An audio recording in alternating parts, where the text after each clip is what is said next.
right, guys, your host, George McKay. I'm here at Crossbody Pro Academy, sitting down right before their event tonight, and I got a real super special guest today. So jacked to have him for the podcast. Madman Fulton is here sitting down with me. How are you, sir? Oh, I'm excellent today, man. How you doing? I'm great. I'm sitting down talking with you. I mean, anytime I get to talk to somebody who I've seen on TV, I geek out just a little bit. It works out for me, too, because I'm my favorite subject to talk about, then we're going to spend... It's a win-win. We're going to spend the next 45 minutes talking about your absolute favorite subject. 45 minutes? Like how much do you think I know about this sport? Well, I think you know a lot about yourself. All right, so the first question I always ask everybody is everyone has that defining moment where they fell in love with this sport we're going to be talking about today. Do you remember your defining moment? So here's the thing, and I've told this story to other guys, but I'm not sure on a podcast. I don't remember what made me fall in love with pro wrestling. Like, my mom keeps everything, and she has like a binder from kindergarten. There's like, what do you want to be when you grow up? It says pro wrestler. I don't remember watching wrestling like that young, but like the first like moment, like I just like this burnt into my mind was Michaels and Triple H feud. I think it was like 2002-ish. Yep. Talking about the SummerSlam street fight. Is that what we're talking about? No, it's right as Stone Cold was returning as like the GM, because it was in like Fort Worth, Texas. Because like the whole thing is in Texas. It's Michaels' home state. There's Michaels versus Hunter for the heavyweight championship, and like they're going at it, killing each other. Michaels kicks out of the pedigree, hits sweet chin music out of nowhere, falls backwards over top of Triple H. 1, 2, 3. Everybody just said it because he won the title, but like his shoulders were down as well because he slid too far over, and it counted as all four shoulders were down, so Triple H retained. I remember being so pissed at that moment. Like, I think I was about 12 years old, and like it was still like a sport. You know? It was, everything was like in my mind. It was fresh. It was real, and I was so mad. It was like right as winter break was starting. We come back to school after winter break. I think it was like in 6th grade or something. And it was still fresh in my mind. Like, I was still mad about it. You were still angry after all that time. Oh, yeah. And I was talking about it with one of my buddies at school. I hadn't seen him all winter break. And another kid, his name is Lane. Not going to, say his last name, but his name's Lane. Was like, why are you even bothering me? Like, it's all fake, right? No. Like, you're wrong. Like, it's nice. Like, no. It's like, it's all fake. Like, it's completely set up. And I remember, like, just all my anger switched from, like, that moment to him telling my favorite thing in the world was fake. And it was the first time I ever punched another kid at school, which resulted in my first Saturday school I ever received as a student. Nice, your first Breakfast Club moment. Very cool. Exactly. Very cool. So, like, I don't remember what made me fall in love with wrestling, but I remember the first moment that made me hate a wrestler. So, and it got me at Saturday school. Well, I don't know if I should tell you this now because you're way bigger than me and you can hurt me in a lot of different ways, but I am a Triple H fan, so that particular match, I was very excited about the outcome because he retained. But I'll say that now from a safe distance, but I still respect Shawn Michaels wholeheartedly. But Triple H has always been my guy. Yeah, it was just like, it's still like fresh in my mind. Like, I think about that moment, and just like as a kid, just like how much it hurt me, like that pain it broke in your soul, and like it's kind of like I want to get to that point in my career where I can break some poor kid's heart by like squeaking out a win over somebody, like I'm sure you'll definitely have one of those moments in the near future. 110%. That's what we're working towards, anyway. Absolutely. So that's kind of the moment that you kind of remember it being drilled into your brain. Influence-wise, I'm assuming Shawn Michaels was a big influence. Any other influences that you'd like to mention? I think it shows off a lot more now than it has like in a lot of my past. But I was actually a huge fan of Kane growing up. Really? I have an older brother. He's 2 years older than I am. We fought quite a bit growing up. I'm older brother. What are you going to do? Is he bigger than you? Or He was. Not anymore. Not anymore. We tell it like the last fight we had was the one where I finally beat him, and he decided he didn't want to play around anymore. But no, like his favorite growing up was Undertaker, and I'm the little brother. Like, of course, I got like the exact opposite of him, and so that was Kane. But like, when you start looking back at like Kane's career, like Kane's been on top forever. Like he's been in main storylines forever. Like if you want to talk like even his introduction was a main storyline. Yeah, he lights the casket on fire. And like for someone who's been in like the main like limelight for so long, like I feel like his career is really underrated for that fact because you don't realize like, oh yeah, Kane has been like a monster for 25 years straight. You know, like I'm 29. So he's been on top as long as pretty much you've been alive. Yeah, exactly. Like it's crazy to me. So like I watched a lot of his stuff, and then as I got older and I started getting bigger and bigger, like I've naturally kind of liked the bigger dudes, and I think wrestling's kind of taken a turn towards like smaller guys, athletic guys. Like, but isn't that the case you find in every sport? I mean, think about it for a second here. Let's go to just hockey for a second. You look at hockey. Back in the 70s and 80s, it was all about the big boys, the heavy hitters. Oh, yeah. As the 90s progressed into the 2000s, it became about the small guy. It became a fast man's game. Yeah. Not the slow mind game. So, really, if you think about it, every sport kind of has that evolution. Oh, no, like, right? I definitely think, like, I'm not saying it's a bad thing. No. Like, I don't want this to insult, like, any wrestler, like, oh, yeah, typical big dude, like, hates on little dudes. No, like, I think it's awesome because it creates a unique position for me now that, like, if you think about, like, my size in, like, the 90s, like, I'm, like, at the upper end of, like, the middle-sized guys. Billy Gunn is 6'5", 275. Like, he's a big boy. Yeah, but, like, he's always kind of been, like, a middle-sized dude because that's the era that he came up in. Right. You know, everybody was gigantic and muscular and stuff like that. So, like, now I go from, like, there where I've been, like, the upper point of, like, the medium-sized guys to an absolute monster, and being able to perform that way, like, independently and with impact, like, I think it's awesome. Like, I love the way that progressed. But, like, I've always sort of gravitated towards, like, the really big characters. Love Abyss. I love One Man Gang. One Man Gang was kind of the guy who showed me how to be a big guy. Not, like, I just met him for the first time, like, a couple months ago. But, like, just watching, like, his matches with, like, Terry Taylor, it's like, how do you, as a big guy, work with someone smaller and not just ruin their lives, you know? Right. So, like, I've always been sort of just, like, into, like, the real big muscle brute kind of heavyweights. Stan Hansen, Bruiser Brody, like, just those guys that, like, you kind of get scared of them a little bit, just watching, like, how hard they throw a clothesline. Oh, yeah. But they were still workers. They still brought it, you know? Oh, yeah. When you look at, especially back in the older days, the grind is even more than the grind is now. The grind was harder. The grind was more physically tolling because a lot of those guys, if you look back at those guys in the day, most of them were in shape, but a lot of them weren't in the greatest of shape. So when they took bumps, and there's not all the safety precautions that are there now. Right. So when they took bumps, it kind of lasted with them for a long time. So going back to your early days in your career, pro wrestler, your influences, when did you start training and who did you start training with? So it's kind of funny, like, set this up like a little ahead of time. Like, my love for professional wrestling actually got me into amateur wrestling. Like, I started in elementary school because I thought that I would just wind up in the gym and there would be a ring ready for me, you know? Like, that's what I thought wrestling was. And then it wasn't that way. It's like, oh, maybe, like, you get really good at this and you move up. And, like, I became a really, like, top-tier wrestler in high school. It got me into college. And it was after my sophomore year of college. My record my sophomore year was like 16-16. Like, I was super mediocre. And, like, in my mind, I'm like, okay, like, I'm not that good of an amateur wrestler.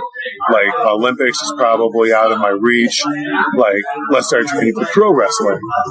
And I found a gym right outside. I went to college at Ashland University, and I found a gym right outside in Mansfield called ASW ASWA, the American States Wrestling Alliance. It is a gym started by a man named Charlie Fulton. And the current trainer there is a guy, a living nightmare, Jimmy Lee. And I messaged Jimmy Lee, and I asked him, like, all my questions. I'm like, I'm still wrestling in college. Like, I'm not supposed to be pro wrestling. Like, is there ways around that? He's like, yeah, like, don't really worry about yourself like that. Because he kind of knew, like, nobody's really going to come sniffing around, like, independence for a college wrestler. Like, they're way different.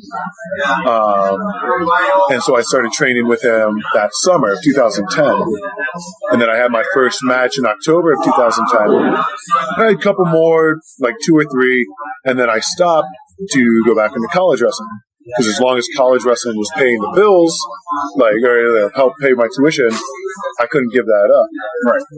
So, and my college coach found out, and he's like, just don't do both at the same time. And if NCAA finds out, I'm throwing you under the bus. So I was like, yeah, fair. Fair enough. Can't ask for much more than that. And then that year, I think with all the extra, like, training, I went from 16-16 to 37-4. And took 4th place in the nation. Like, wow. Yeah. No, like, even I was like, man, like, where did this, like, come from? Like, was it all this extra training, like, working my body as hard as I was? Did you move up a weight class? No. No, so you were in the same weight class? Yeah, stayed heavyweight. But it just, like, I don't know what clicked or what was different, but, like, all of a sudden, like, I knew everything. Like, I was really good. And I went back that summer after the season. I went back to some, like, other pro matches. I got to meet Rosie along the way, who was a big influence. I met Rhino really early on, who, like, he helped me out a bit, but he kind of was very much like, yeah, they're going to sign you as soon as they figure out who you are. Like, don't really, like, beat yourself up yet about indies. Which he was right, but, like, I didn't really believe him at the time. You always doubt yourself a little bit. And I started meeting guys. I started getting my name out. I went back to college wrestling my senior year. And it was there that, like, I was, depending upon who you ask, like, first or second, in the nation. And when nationals came through, I lost a match I shouldn't have lost because I got a little cocky. And it just, like, it broke me. Like, that tournament was very much like, if I didn't win, I didn't really care, which is awful to say, but, it's true. And I went.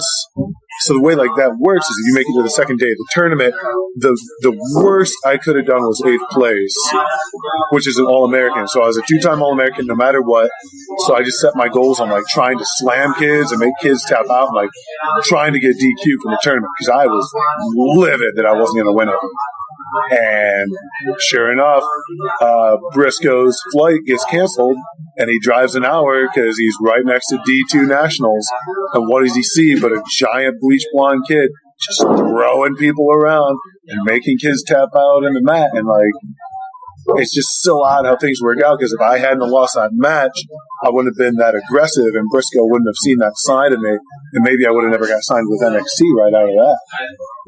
So it's just like, I don't know, it's kind of this, like, crazy series of events that, like, kind of sparked my wrestling career. It's funny how sometimes, to be cliche, the chips fall the right way, or the deck, the card in the deck comes out. You're beating the dealer at this point. Mm-hmm.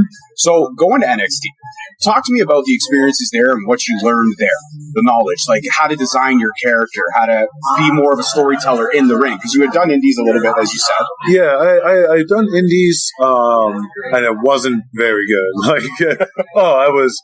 Because, like, I was taking all the time off for amateur wrestling in between, so, like, I was just falling back months and months before coming back. But I was still, like, just, my size really helped me out, getting a lot of different places. But NXT was, like, a whole different animal because you're competing against guys who've been doing it way longer, guys who are way more famous out of the gates, like, and it's such a weird environment because you can work and work and work and work, but the thing is like, they're looking for specific things. that you might not, that they don't even know they're looking for. Like, they'll know when they see it, you know, and I didn't learn this until much later on, and I wish I would have, but I was given the quote, you know, you can be the biggest and juiciest steak on the shelf, but if there's a vegan doing the shopping that day, you're not going to get bought. So it's like, you can put all, you know, you can form this character, you can do all this stuff that you think is great, but if that's not what they need, that's not what they need.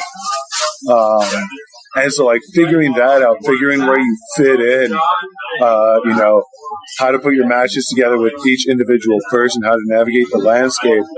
Like, there's a ton to learn there, but you're also, like, and, you know, you're setting up the ring, like, you're doing everything that you would out on the indies. It's just like, you're getting paid, like, the whole time. And I think that kind of, like, subconsciously takes a toll on you. Like, it's like, you know, like, I can try, but, you know, if it doesn't work, I'm still eating.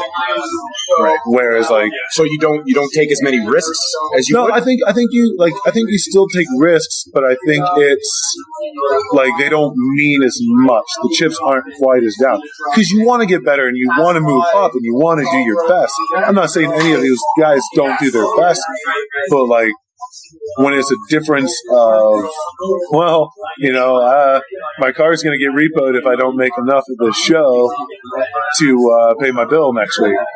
So it's like, you figure, you know, it's out here is so much more of a do or die and, like, trial by fire than it is there. But man, you learn, there's just so much knowledge to be had at NXT. Like, so many brains to pick, right? So many legends that you could sit down and have a 20, well, maybe not a 20, but maybe a 5, 10, 15-minute conversation with, right? You know, one of the best feelings in the world is, like, you go through, like, a 3-hour practice and you know, you burn 5 shirts and you're sweaty and, like, you really gave it your all. And, like, you learn some really cool stuff. And then you sit and you stretch out at the end and Norman Smiley tells you a story, you know, about him coming up or, like, different spots with him or a funny wrestling story. You know, Haku throwing a brick at his head and him not sure what was coming, you know? Like, he's like, oh, Haku put me against the wall. I was like, move. It's like, from what? Ah! Like, and it's awesome, like, to hear those experiences and just, like, see, like, kind of get from them what they went through. And it, like, I will never take for granted, like, what I had the opportunity to learn there. But I honestly don't think it was until I got let go that I really figured out in my mind how to implement it. Okay, I see what you're saying. Okay, so in terms of the coaches there at NXT, just a personal question for myself, who was the one coach that really helped kind of shape you? Because I know the coaches, they work with everybody, but sometimes they take a little bit extra time here or there, from what I understand. Was there any one coach that would really, really kind of help you whenever they could, give you that little bit of extra time?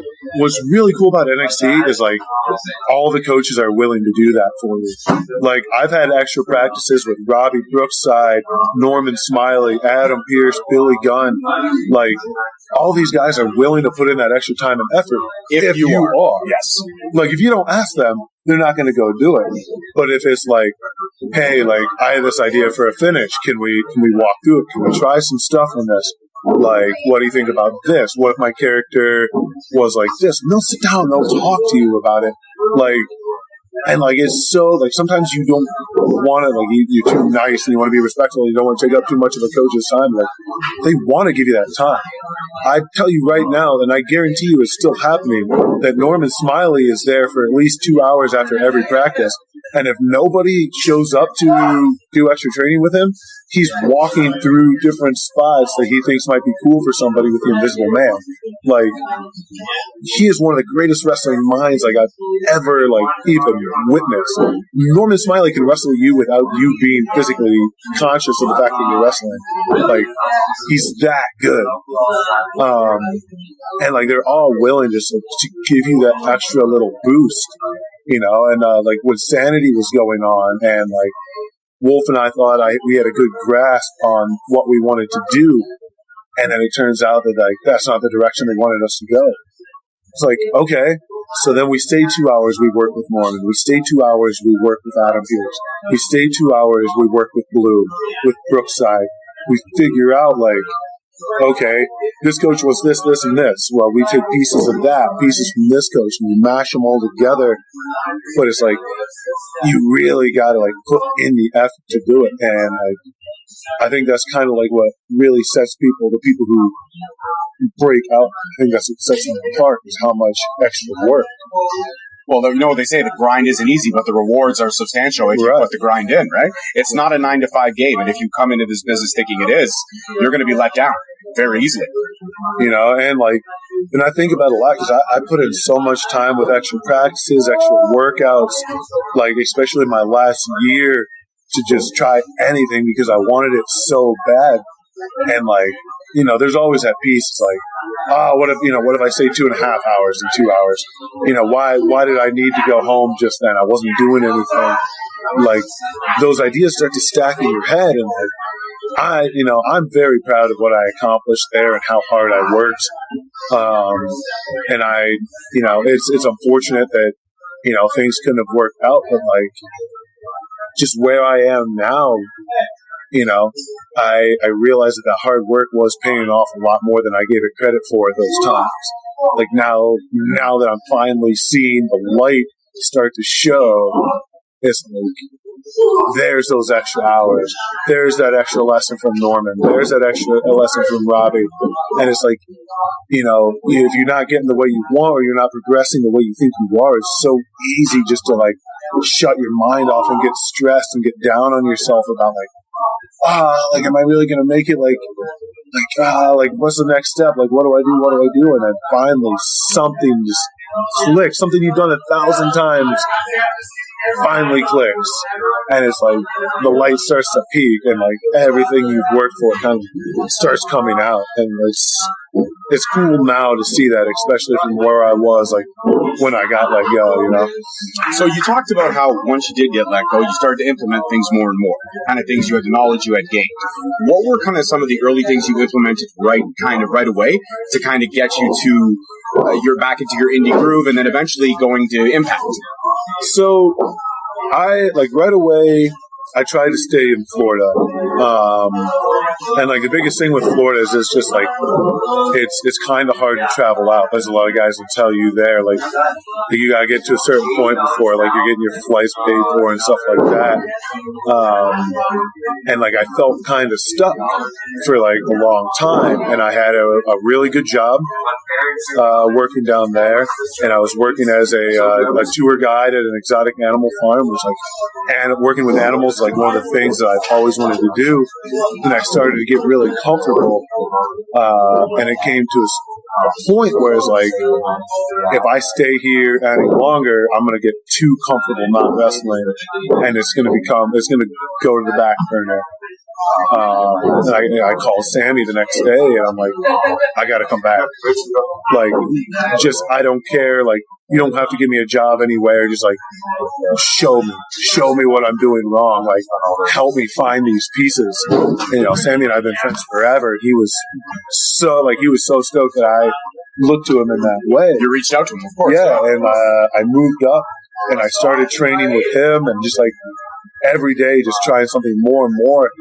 And just like in my mind, like it just wasn't working. It wasn't working. My name wasn't getting out the way I wanted it to. And those depressing thoughts are creeping back in, you know, like, man, maybe I really don't have it. Maybe I'm just like, you know, maybe I really only had the hype. You know, you start doubting yourself. And it was like really at like that moment where like I was like just down, I was doubting myself the most, that I just started like, and it was the cliche story, I stopped caring. I stopped caring like, oh, I have to do it this way, I have to do it this way.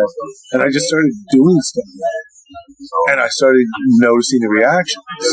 It's like, okay, well, it worked a little bit here, well, let's tweak it. And like more and more, like my popularity started to grow. And like, you know, I've told this story to a few of the guys before. It's like, I still wasn't sure if you know, I was still really depressed about my wrestling, and like I was scared that like maybe I wasn't going to be able to make it, you know, and like those thoughts started creeping in my head. I had a Texas strap match for my ASWA, my home company. against a kid, up and coming kid named Robbie Collins. Real young, but really, really good for like his age. And like we had been building the story, and we get to this strap match, and I just told it, like, we talked a little bit about the beginning, and I'm just like, yeah, like, whatever happens. Like, it's a strap match. Like, we'll figure it out. And, like, I just didn't care. Like, there was just no thought in my mind about what we were going to do, because I was in that much of a depressed state about, my wrestling.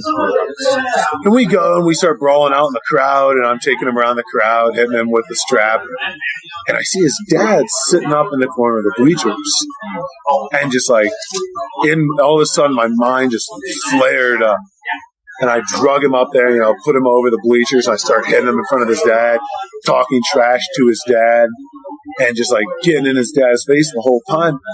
And his dad, like, I watch him, like, I must have said something to struck a chord, because I watched his fist fall up by his side, under my breath, like, I try not to cuss on your show, but I'm like, you can go ahead and do it. That's fine. Do it, pussy. Come on. Real quiet. No one else heard it. And he reached back and he popped me so hard directly in the nose. He's not a wrestler. He didn't know. He hit me so hard in the nose. I go flying off the back of the bleachers. That place starts coming up. And then all of a sudden, like, in my mind, like, you start seeing that pathway, open up. The yellow brick road is starting to unfold. And, like, all of a sudden, I'm switching stuff on the fly, and we're calling, and we're going, and this thing is just lighting up, and, like, it's all coming together. And, like, it's so weird because, like, I'll be selling, I'll have to hide my face because I got just this cheesy grin on my face about, like, there it is. Like, that's why I started doing this shit. Like, that's what I wanted this whole time. And, like, it's like the first time in my mind where, like, everything that I've been working for and trying just, like, clicked into place. And, like, it's just been nonstop there. Like, I'll come up with an idea that I think is dumb as hell, and I'll message Jake Christ, or I'll message Sammy or Dave, and they're like, it's not bad, but what if we tried it like this? And they kind of bring me in because, like, between those three, like if you want to get over, like, on the independent circuit, like, look at those three. Look at what they've done, And I'm not just saying that because we're on all in OVE together, but, like, they have so much knowledge about how to get over out here. And, like, they take my ideas instead of, like, shutting them down and being like, oh, that's dumb. They nurture them, and they're like, okay, well, like, let's make this a little less hokey. Let's factor in the point that you're a monster, and let's make this work the way you want it to work. Right. And it's like, I don't know, like, I'm so positive about wrestling right now. Just the atmosphere with those guys, the atmosphere with the Impact locker room, like, there's just so much positivity. And I think that's, like, one of the main things that was, like, really dragging me down when I first left NXT was I questioned myself so much and made me second guess my own talent so much. And then once I started realizing, like, oh, like, I'm not that bad. I'm not that person. And I'm not going to go and say, like, oh, NXT made me feel like I was really, made me hate myself. It's not like that. It's like I feel like my inability to get over in NXT and, like, my failures of being there for 5 years and not making it to the main roster, like, it cuts into your head, like, damn, I'm so close. Like, how did I miss it, And you second guess yourself the whole time, and then one day something clicks, and you're like, oh, like, this is working here, and now, like, I'm finally to the point where, like, I'm living off of wrestling again, and it's, like, such a cool feeling inside that, like, now is, like, yeah, I got a good start with NXT because I was this big violent dude, and now all of a sudden it's like my hard work's paying off. People are seeing, like, oh, this isn't just some giant that they hired in because he was a big athletic looking dude. This is a cat that, like, has been working his ass off from day one. People are starting to notice that. It's starting to, like, show me the respect of that, and they love it, and it's like, I don't know, it's just cool watching all the pieces start to fit together. So you mentioned the strap match, and I'm interested about something else. Is there any other type of matches that you've had or that you would like to have down the road in the near future that you maybe haven't had yet, like, say, Steel Cage or Falls Count Anywhere, hardcore match, backyard brawl, street fight? Is there anything that you haven't done? We had the OVE rules match on Impact. The first time in a match I've ever done anything with a ladder, and I just had a ladder match at Alpha 1 last weekend. Excuse me. Which, this is the first official ladder match I've been in. I'm a firm believer that I really want to build into something special, and I know Abyss is left to go be a producer, but I would love to get into like a real monsters ball match with him,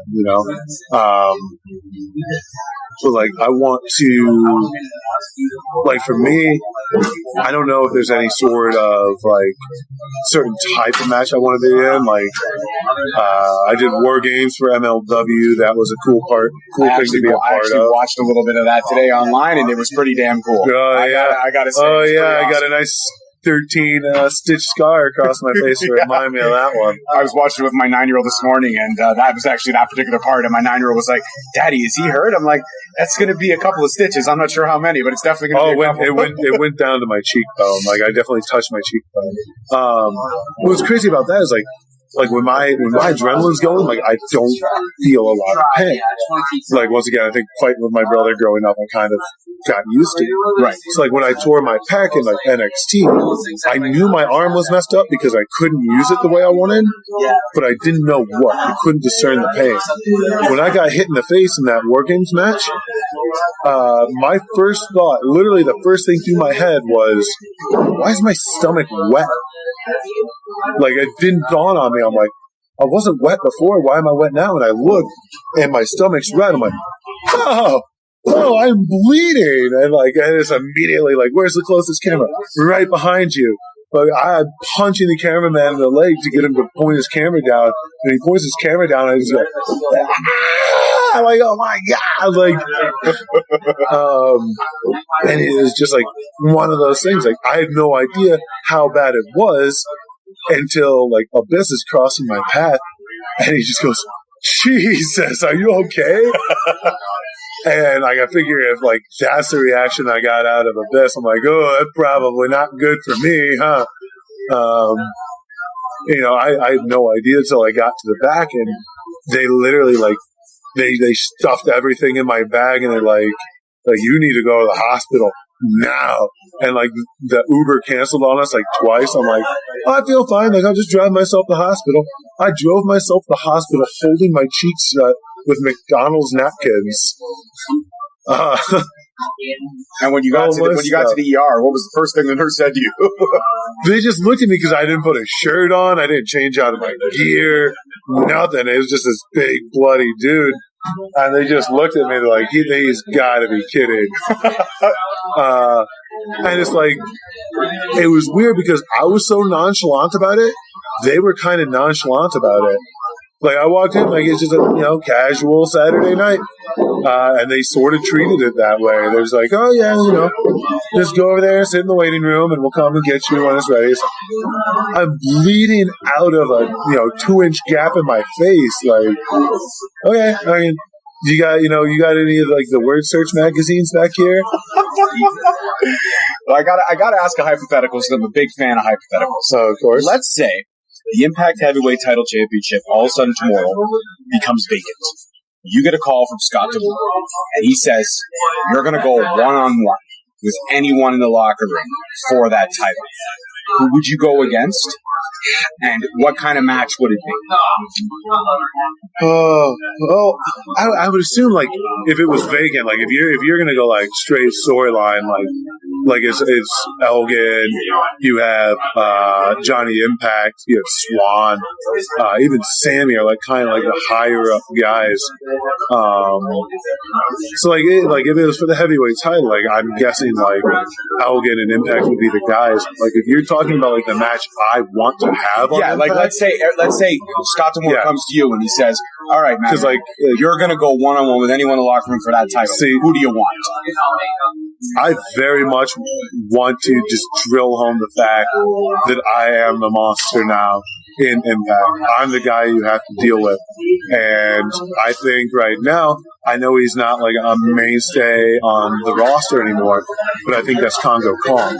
I want the next biggest guy available to go through and have like that big guy, just fight each other, root matchup, and kind of like and show like why I'm one of if not the best big man, out there.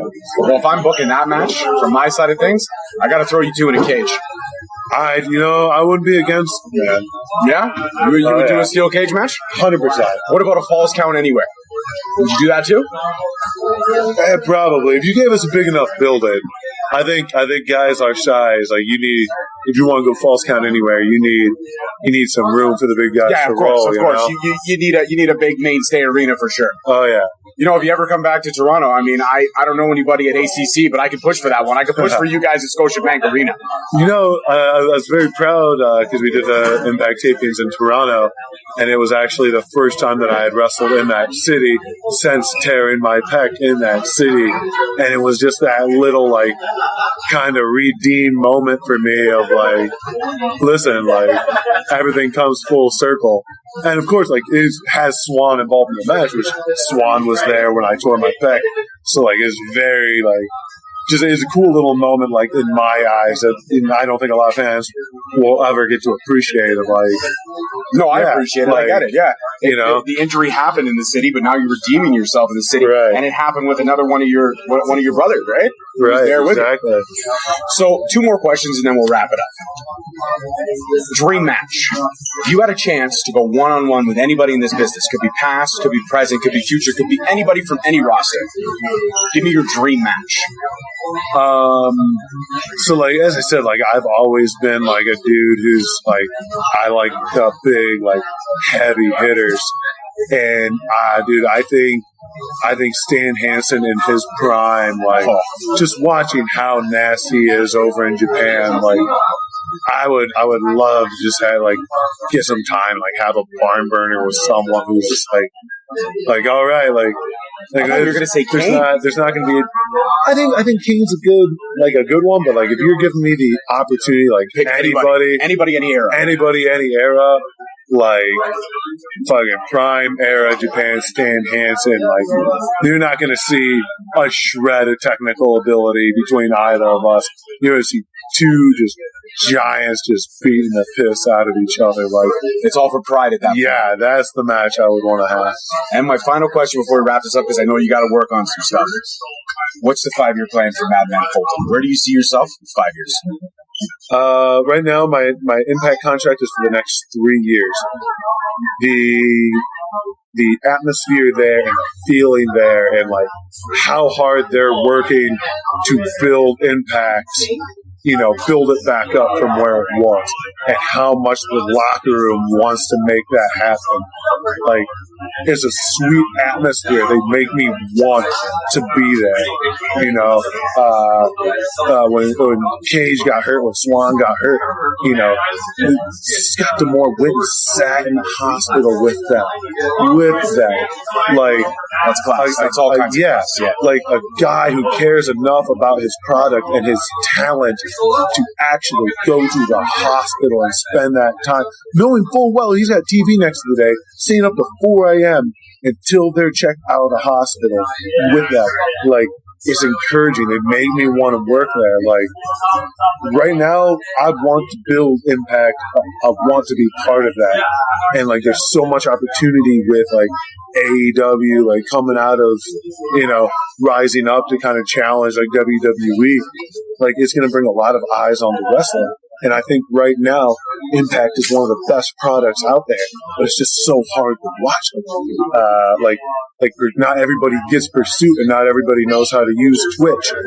But Impact Plus is, making it much Impact more. Plus, I love it. Yeah, it's making it much more available to watch, and like Twitch is becoming more mainstream. It's like eventually this secret's gonna get out. You're gonna realize it like main events on Impact are like pay-per-view quality matches anywhere else, because the talent there wants you to see how hard we're working and how much like this deserves a shot as anything else. And it's like, I want to be a part of that. I want to build it up. Like, I don't know what's going to happen at the end of that 3-year contract. I don't know where I'll be. I don't know what they'll be using me for. But like, if I had the opportunity, like, I want to further establish myself as a monster at Impact and help, take it into their next big era. That's awesome, and I have no doubt that you will. Thank you so much for taking the time out with me today. It was absolutely a pleasure speaking with you, and I want to officially let you know we're now a member of the Straight Talk Wrestling family. Anytime you want to come back on the podcast, I would absolutely love to sit down with you again. You have great knowledge, and your story is nowhere near complete. I can't wait to see.